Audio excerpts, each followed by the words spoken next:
Halo guys, sekarang kita akan membahas tentang investasi di pasar modal yang sudah pasti aman.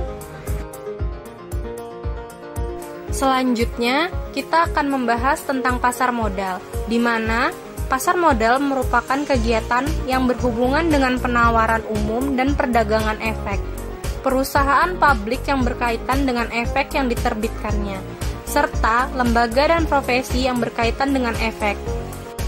Dalam pasar modal terdapat investasi, yang merupakan salah satu kegiatan menanamkan modal, baik uang maupun aset lainnya, dengan harapan kelak akan mendapatkan keuntungan setelah kurun waktu tertentu. Investasi tersebut terdiri menjadi dua, yaitu konvensional dan syariah. Adapun perbedaan investasi konvensional, yaitu 1. Perolehan keuntungan konvensional menggunakan suku bunga. 2. Bebas memilih emiten atau perusahaan manapun yang bisa melakukan penjualan saham di pasar modal. 3. Selama menjalankan investasi, hanya menekankan kesepakatan tanpa jelas aturan halal atau haramnya. Selanjutnya, perbedaan investasi syariah, yaitu 1. Perolehan keuntungan investasi syariah akan menggunakan sistem bagi hasil. 2. Dalam investasi syariah, emiten atau perusahaan yang menjual saham harus memenuhi syarat syariah yang sesuai. 3. Awal menjalankan investasi syariah harus pakai akad. Telah kita ketahui bahwa dengan adanya pasar modal kita dapat berinvestasi. Dan perlu kita sadari pentingnya investasi pada masa sekarang, karena tanpa kita sadari besaran uang yang kita miliki terus menurun setiap tahunnya dikarenakan inflasi. Inflasi itu sendiri mempunyai artian, yaitu kenaikan harga secara terus-menerus setiap tahunnya. Adapun contoh dari inflasi itu sendiri seperti gorengan. Pada tahun 2010 kita dapat membeli gorengan dengan harga per biji Rp500. Namun, pada tahun 2020 harganya naik menjadi Rp2.000 per biji. Meningkat jauh, bukan? Dengan begitu, dapat dibuktikan bahwa besaran nilai uang setiap tahunnya mengalami penurunan.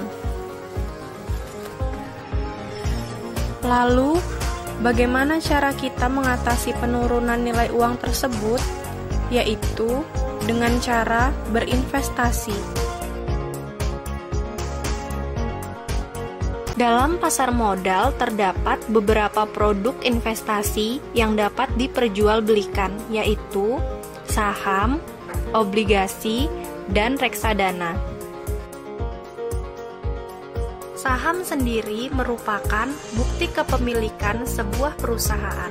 Artinya, seseorang yang memiliki saham tersebut merupakan salah satu pemilik perusahaan. Dalam artian, punya saham sama dengan punya perusahaan.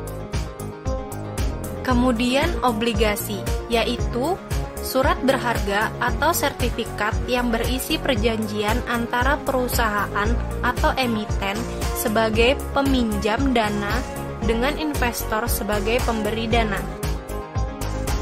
Dan yang terakhir, reksadana merupakan wadah dan pola pengelolaan dana bagi sekumpulan investor untuk berinvestasi dalam instrumen investasi yang tersedia di pasar modal dengan cara membeli unit penyertaan reksadana. Ini merupakan salah satu contoh bentuk saham, obligasi, dan reksadana.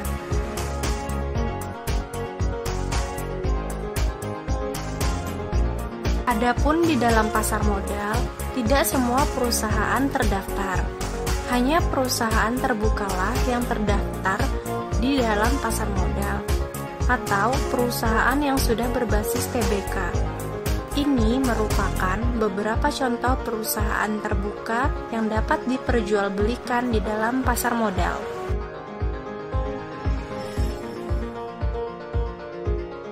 Dan ini merupakan struktur pasar modal, di mana ada IDX yaitu Indonesia Stock Exchange, yang merupakan pihak penyelenggara yang mempertemukan penjual dan pembeli.